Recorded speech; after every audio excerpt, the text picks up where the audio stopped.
heti kun mä opin uimaan, niin mä aloin myös snorklaamaan. Ja sitten mun tuli semmoinen tosi kova innostus siihen, koska siihen aikaan 80-luvun alussa niin oli meren tilanne siis Itämeressä oli tosi paljon parempi ja näkyi paljon enemmän veden alla. Ja mä kiinnostuin sit niistä levistä ja niistä pienistä kaloista, simpukoista ja yleisesti ottaen sitten myös ihmisen vaikutuksista meriluontoon. Sitten mä opiskelin Jyväskylässä hydrobiologiaa ja tein maisteritutkinnon tuonne merentutkimuslaitokselle ja sitten mä lähdin sitten heti melkein sen jälkeen koralliriutoille. Australiassa sitten mä menin vuonna 2007 ja mä sain sellaisen apurahan, että pystyin tekemään sitä mun väitöskirjaa. Se liittyi siis ilmastonmuutoksen vaikutuksiin koralleihin ja erityisesti korallitauteihin, jotka lisääntyy sen ilmastonmuutoksen takia. Ja mä tutkin niitä koralleja siinä Townsvillen, Townsville on se kaupunki siellä Queenslandissa, siinä niin, rantavesissä siinä ja sitten myös Indonesiassa.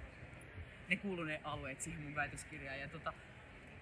Ja se innostus oli kovaa silloin. Mä sukelsin tosi paljon sitten. Se koko työ oikeastaan perustui siihen sukellukseen. Se on tosi jännää se sukellus ja sitten ensimmäinen kerta kun näkee ne korallit ja koralliriutat, niin se on ihan käsittämätön. Sitä ei oikeastaan ymmärrä, että se voi olla totta se määrä, niiden kalojen määrä, niiden haiden määrä.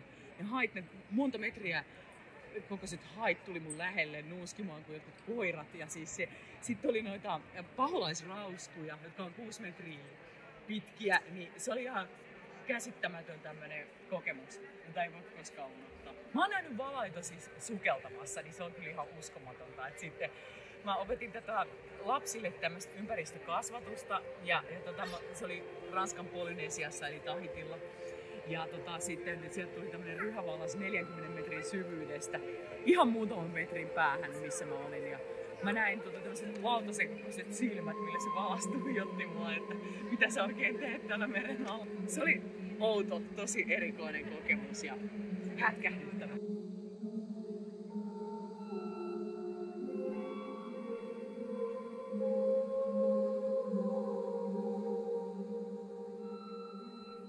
Joo, se innoitus tulee just siitä Palmyrasta, Palmyra Atoll, joka on siis Honolulusta 1500 kilometriä etelään keskellä Tyyntämerta.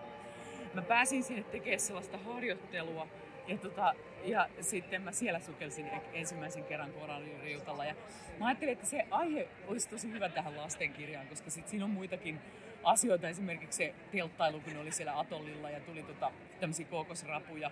Ne on tosi isoja, semmoisia karvasia rapuja.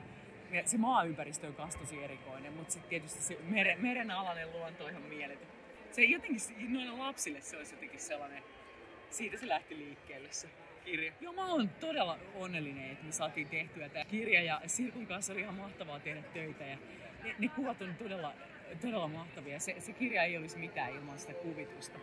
Ja sitä paitsi se into, mitä meillä oli molemmilla, kun me tullaan näin hyvin toimeen, siis se jotenkin semmoinen.